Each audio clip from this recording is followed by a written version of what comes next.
경배하니라. 아멘.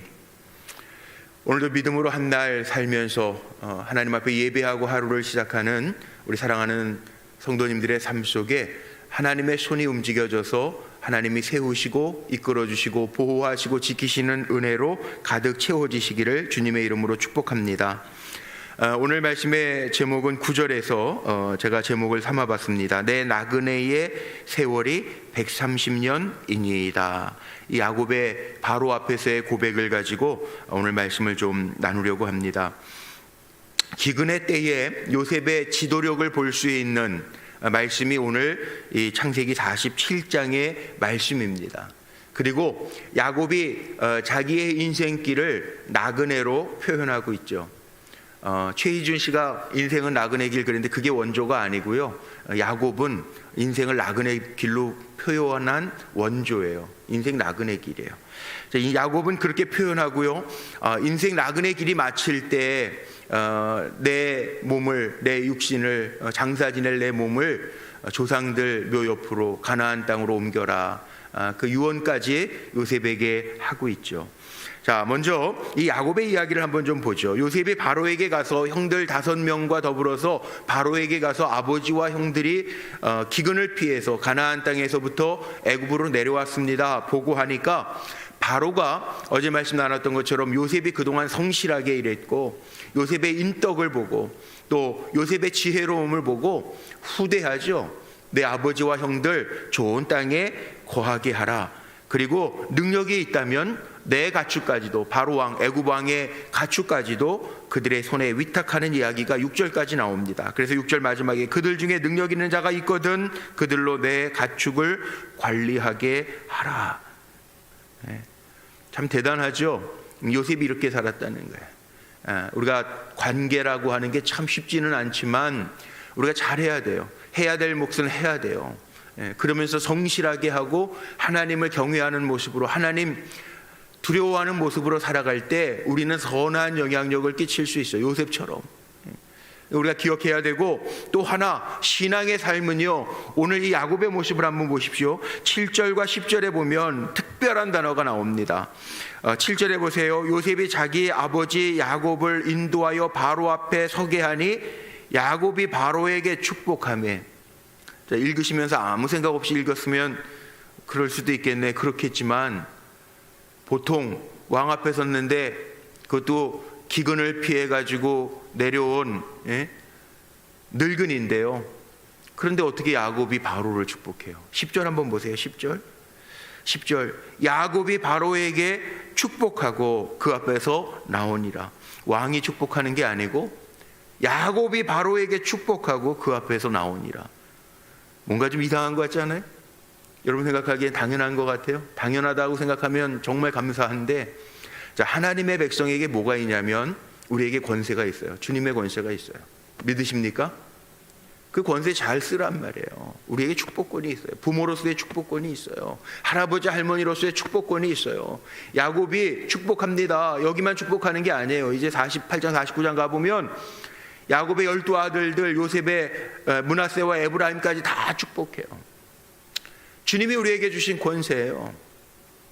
축복, 성도의 권세, 이 축복을 야곱은 쓰고 있다는 거죠. 잘 활용하는 거 정말 중요합니다. 사람을 만날 때에도 단순한 만남이 아니에요. 단순한 만남이라고 왕하고 이방에 피신 내려온 늙은이하고 비교를 하면, 세상적인 눈으로 비교하면 말할 게 없겠죠.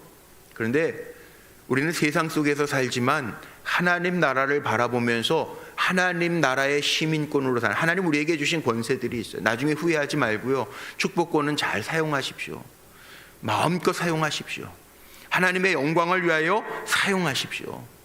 단순히 비나이다 비나이다 잘 되기를 비나이다 이런 게 아니고요, 하늘의 이슬과 같은 은혜 우리 자녀들에게도 하나님 임하게 하여 주옵소서.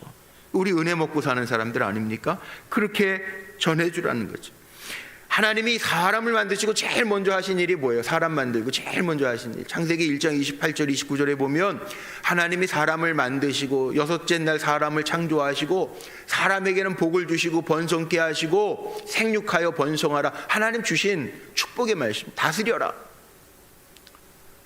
하나님 사람을 만드시고 가장 먼저 축복하셨고 우리는 그 축복대로 세상을 다스리면서 사는데 하나님의 백성이 적어도 이런 자부심을 가지고 살아야 된다는 거예요. 성도의 권세, 축복권 이거 잘 활용해야 돼요. 주의 이름으로 축복하는 거, 다른 사람들에게 선한 영향력을 끼치는 거. 자녀들에게도 그런 표현 많이 쓰지 않습니까? 축복받은 자녀가 복을 받아요. 부모가 복을 많이 빌어준 자녀들이 살아가는 모습을 보면 복을 받아요. 물론 하나님 앞에 영이 깨끗해야 되겠죠. 그러나 우리가 주의 권세를 가지고 주님의 이름으로 축복하는 하나님, 우리의 기도와 우리의 축복을 땅에 떨어지지 않게 하시고 하나님의 은혜와 역사와 섭리 안에서 이루어 가실 줄로 믿습니다. 그래서 오늘 먼저 기억해야 될 건 축복권. 하나님 내게 주신 권세, 이 축복권. 남편이 출근할 때에도 축복해 주고요. 자녀가 학교 가거나 직장에 출근할 때에도 축복해 주고요. 누가 어려운 문제가 있으면 아유 그거 어떻게, 그리고 인간적인 말로만 위로하고 끝내지 말고 주님의 이름으로 축복하니까 다시 일어날 거야. 축복해 주고요. 이거 굉장히 중요한 거예요. 사용하라는 거죠. 야곱이 얼마나 대단합니까? 하나님을 만난 경험이 있기 때문에. 아니 애굽에 내려오면서도 브엘세바에서 하나님 앞에 예배하고 하나님의 음성을 들었기 때문에 두려워하지 마라, 내려가라, 내가 다시 올리올 것이다 확신이 있었기 때문에 왕 앞에 들어가서도요, 이방 왕 앞에, 애굽의 왕이 얼마나 큰 왕입니까? 그런데 들어가서도 야곱이 바로를 축복하며 적어도 이런 삶의 모습을 우리가 갖고 살아야 된다는 거 기억하시기를 바랍니다. 두 번째, 인생은 그럼 뭐냐? 오늘 제가 제목을 9절 말씀에서 삼았는데 바로가 이렇게 대답한 이유가 있습니다. 8절에 보니까 바로가 야곱에게 묻습니다. 내 나이가 얼마냐? 뭐 여러 가지 의미가 있을 거예요. 뭐 이방에서 내려왔다 그러는 노인네가 보자마자 축복했단 말이에요. 바로가 반응하는 게 뭐냐 하면 내 나이가 얼마냐? 어르신이니까 축복하는. 물론 우리도 그럴 수 있죠. 어른들이 축복하잖아요. 왜 세배하고 그러면 축복해주고 좋은 덕담해주시고 그러는 것처럼. 그러니까 나이가 많은 늙은이가 축복하니까 바로가 야곱에게 묻겠죠. 내 나이가 얼마냐? 야곱이 대답합니다. 9절입니다. 야곱이 바로에게 아뢰되 내 나그네 길의 세월이 130년이니이다. 여기에 내 나그네 길, 인생을 나그네라고 표현하고 있어요. 왜? 인생은 고난의 연속이기 때문에, 인생은 불안하기 때문에, 인생은 제한적이기 때문에, 또 인생은 반드시 본향을 향하여 갈 것이기 때문에. 인생의 나그네 길이라고 하는 데에는 그런 의미가 함축되어져 있는 거죠. 인생은 나그네 길. 우리 지금 나그네 길 살고 있어요. 이 야곱 때만 해도 147년 뭐 엄청나게 산 것 같죠. 요즘에 건강해야 100세 시대라고 100세 채우는 사람도 그렇게 많죠. 우리나라에 10,000명도 안 돼요. 그러니까 뭐 그렇게 많은 건 아니에요. 그런데 우리가 살아가면서 인생은 나그네 길이라고 하는 것을 알고 사는 건 참 중요해요. 그래야 인생 나그네 길, 본향 하나님 나라가 있어. 그러니까 우리는 나그네 길을 산다라고 하는 의식이 분명하게 가진 사람들은 이 땅에서 사는 게 끝이 아니에요. 이 땅에서 다 끝장내려고 사는 사람들이 아니에요. 우리는 하나님 나라를 바라보면서 사는다. 하나님 나라 등지면 안 돼요. 종착 지점은 하나님 나라예요. 그러니까 하나님 앞에 설 거 생각하면서 살아야 돼요. 막 살아가지 말고 뭐 다 살았는데 뭐 내가 뭐 저기 꿀릴 게 뭐가 있어 이러지 말고요. 우리는 하나님 앞에 설 거를 늘 염두에 두고 살아야 돼요. 늘 하나님 앞에 부끄럽지 아니하게 설 수 있는, 아니 부끄럽지 않은 것으로만 끝나는 게 아니라 저는 한 단계 더 나아가서 칭찬받고 하나님이 자랑하실 만한 종이 돼야죠. 사도행전 7장에 보면 스데반이 순교할 때 예수님이 보좌에서 벌떡 일어나는 장면 기가 막히지 않습니까? 적어도 하나님 그렇게 자랑하실 만한, 인정하실 만한 종으로 우리가 살아가는 거. 하나님 나라 등지지 말고 하나님 앞에 설 것을 정말 두려운 마음으로 생각하면서 잘 사는 거, 너무나도 중요한. 근데 세상 사람들 어떻게 살아요? 세상 사람들은 세상이 끝인 것처럼 끝장내려고 살아요. 여기서 다 얻고 다 누리고 다 갖고 다 하고 하고 싶은 말 다 내뱉고 그러고 살고 싶어. 아닙니다. 우리의 삶의 목적은요, 분명하게 해야 돼요. 우리의 삶의 목적은 단순히 내가 행복한 데 있는 거 아니에요. 사도 바울이 고린도전서 10장 30절 이하의 말씀에 분명하게 이야기하죠. 무엇을 먹든지 마시든지 입든지 다 하나님의 영광을 위하여 하라. 이 삶의 목적은 내 삶을 통해서 하나님이 드러나게 하는 거. 이게 정말 중요해요. 이 뭐예요? 하나님이 드러나게 한다라고 하는 말 자체는요, 조금 어려운 말로 하면, 성경적인 표현, 신학적인 표현을 쓰면 나를 구원하신, 나를 구속하신 하나님 드러나게 하면서 사는 거. 그러니까 살아가면서 힘든 문제 있어요. 나그네 길인데 왜 없겠어요? 나그네 길은 제한된 거잖아요. 나그네 길 살다 보면 어디 여행 가보시면 분명히 다 챙긴다고 챙겼는데도 안 가져온 거 있고, 모자라는 거 있고, 힘든 거 있고, 또 여행 중에 아플 때도 있고, 문제가 있잖아요. 인생이 그렇다니까요. 나그네 길이에요. 그런데 그 나그네 길을 살면서 우리에게 보여지는 하나님의 구원의 역사와 섭리, 예를 들면 뭐 그런 상담들 많이 하죠. 요즘에 뭐 코로나 블루 우울증이라는 얘기도 많이 합니다. 또 재택근무 때문에 부부가 같이 있으면서 단점들이 보여서 싸우는, 다투는 부부들도 많다고 그래요. 예전에 제가 이민 목회할 때 그런 권사님들이 계셨어요. 한국에 살 때에는 뭐 잘 나가고 뭐 무슨 뭐 과학에 관계된 직장 생활하고 막 그러니까 남편은 뭐 돈도 잘 벌어다 주고 뭐 와 대단한 사람인 줄 알았는데, 이민 와가지고 컨비니언스 그 뭐예요 24시간 같이 이렇게 일하는 그 편의점에서 일하면서 뭐 그냥 같이 이렇게 저렇게 막 부딪히고, 뭐 손님 왔는데 뭐 말을 왜 그렇게 하냐 이렇게 하냐 자꾸 싸우니까 그 우러러보던 남편도 아무것도 아닌 싸운다는 거예요. 근데 그러고 끝날 거냔 말이에요. 아니라는 거죠. 그러면서도 우리가 하나님의 말씀과 기도와 또 주님을 묵상하면서 우리가 하나님 앞에 깨달아질 때마다 변화되어지면서 우리는 뭘 경험합니까? 나를 변화시키시고 구원하시는 하나님 경험하게. 왜 그런 가정들 있잖아요. 간증도 많이 듣잖아요. 우리 간증집도 냈는데 그런 간증들이 있잖아요.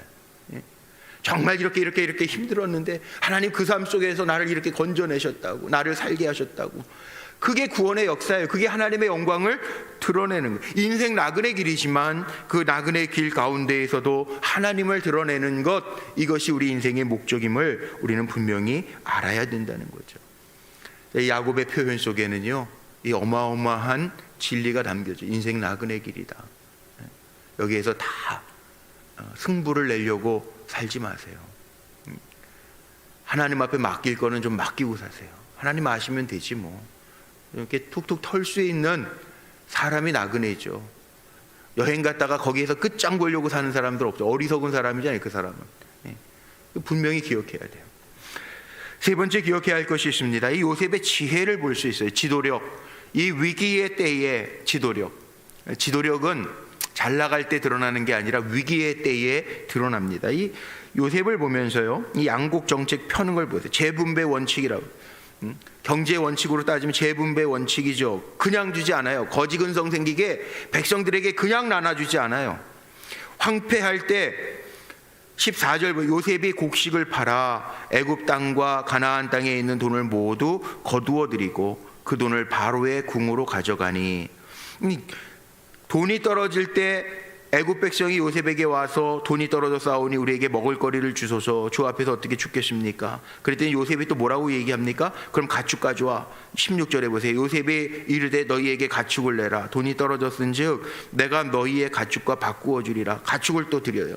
그리고 가축도 드리고 또 해가 되면 7년 동안 흉년 아닙니까? 그러니까 또 죽게 돼요. 그랬더니 18절 마지막에 보세요. 시간이 없으니까 18절 마지막에 보니까 뭐라 그래요? 죽게 낼 것이 아무것도 남지 않았습니다. 백성들이 오니까 우리의 몸과 토지뿐이라. 그러니까 그 토지와 몸까지도 요셉은요 가져오게 해요. 그래서 20절 마지막에 보니까 각기 토주를 팔았음이라 땅이 바로의 소유가 되니라. 다 걷어들여요.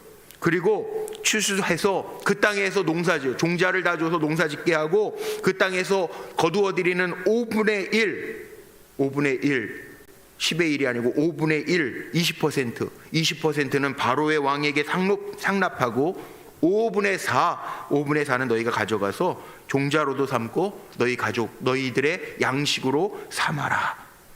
기가 막힌 논리가 여기 나옵니다. 옛말에 그런 말이 있었죠. 거지는 나라님도 구제를 못한다. 이 거지는요, 이 습성이라는 게 참 무섭. 사람이요, 습성이라는 게 참 무섭습니다. 그러니까 우리는 주는 사람이 되는, 이게 정말 축복된 거예요. 베풀 수 있는 게 축복이에요.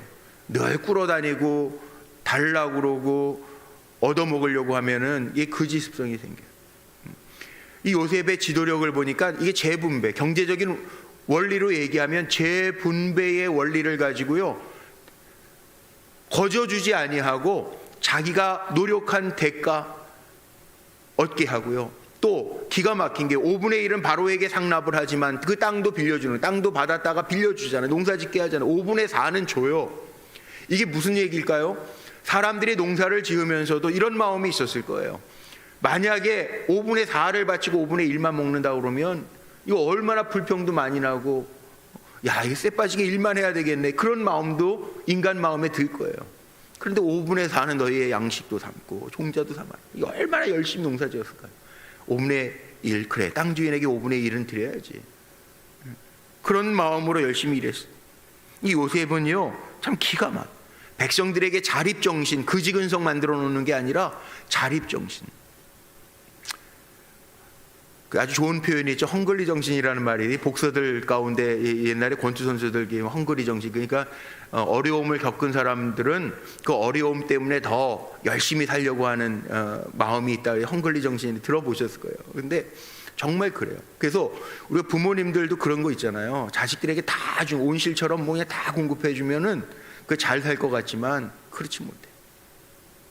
어쩔 때에는 자녀들에게도 이런 자립심을 길러주는 요셉처럼 백성들에게도 거저주지 아니하고 어떻게 보면 재분배의 원리를 가지고 지혜롭게 잘 다스려.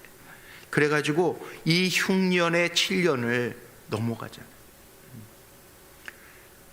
우리 세상을 살면서 나그네의 삶을 살아가지만 계산이 없이 살아가면은 그 여행 갔을 때에도 그런 게, 여행을 가도 인생 나그네 길 마찬가지 아닙니까? 여행을 가도 규모 있게, 이렇게 전체 여행의 계산은 요 정도 되겠어, 규모가 이 정도야, 다 분배해서 잘 사용해야 좋은 여행이 되잖아요. 똑같은 인생도 마찬가지예요. 나에게 하나님 주셨으면 나눌 때 나눌 줄 알아야 되고요, 또 쓸 때 쓸 줄 알아야 되고요. 참 중요한. 요즘에 죽음에 대한 책들이 참 많이 나옵니다. 그 뭐 암투병 중에 있는 그 미국 뉴욕의 리디머 교회의 팀 켈러 목사님 같은 분도 죽음에 관하여 이런 책이 아주 두껍게 썼어요. 제가 지난주에 오츠 슈이치 그 호스피스 의사가 쓴 책, 사람이 죽을 때 후회하는 25가지, 뭐 그런 책들 보면요, 정말 우리가 잘 살아야 돼요. 인생은요 끝이 아니에요. 여기서 끝인 것처럼 살기 때문에 문제가 다 많다는 거예요. 끝이 아니라는 거예요. 자, 야곱 마지막을 보십시오. 오늘 야곱의 마지막 부분을 보니까 야곱이 끝을 아는 거죠. 인생 나그네 길이라고 고백했던 야곱의 당부가 뭐냐?